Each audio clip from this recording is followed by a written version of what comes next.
Şagirdlər, bugünkü dərsimizin izahı olacaq. Mövzu 68, Cənubi Azərbaycan 20-ci əsrin əvvəllərində. Bu dövrdə Cənubi Azərbaycan Rusiyanın və İngiltərənin yarım müstəmləkəsinə çevrilmişdi və burada xalqın narazılığını artırırdı.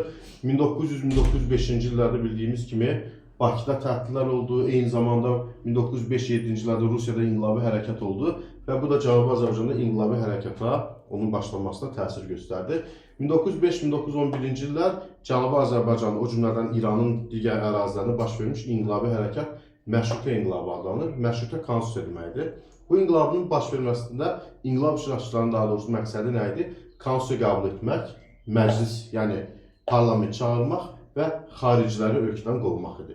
Tətilçilərin tələbi ilə, etirazçıların tələbi ilə 1906-cı ildə Müzəffərəddin Şah konstitusiya haqqında fərman verdi və bu fərmana əsasən əncümənlərin yaradılmasına icazə verdi. Əncümən nə idi? Əncümən Təbrizdə yaradılıb Cənubi Azərbaycanda ilk dəfə olaraq və digər ərazilərdə yaradıldı.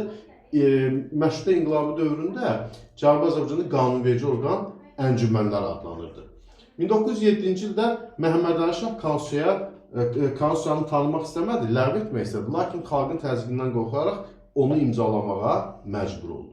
1908-ci ildə Təbrizdə Səttarxanın başçılığı ilə üsyan baş verdi. Üsyanın səbəbi nə idi? Üsyanın səbəbi 1908-ci ildə İranın Tehranda olan Milli Məclisin binası Rus alayı tərəfindən orada şahın əmri ilə top atəşlərdə dağıdılmışdı və bu da Təbrizdə 1908-ci ildə Səttarxanın başçılığı ilə üsyana səbəb oldu. Və bu dövrdə İran hökuməti İngiltərə və Rusiyadan kömək istədi.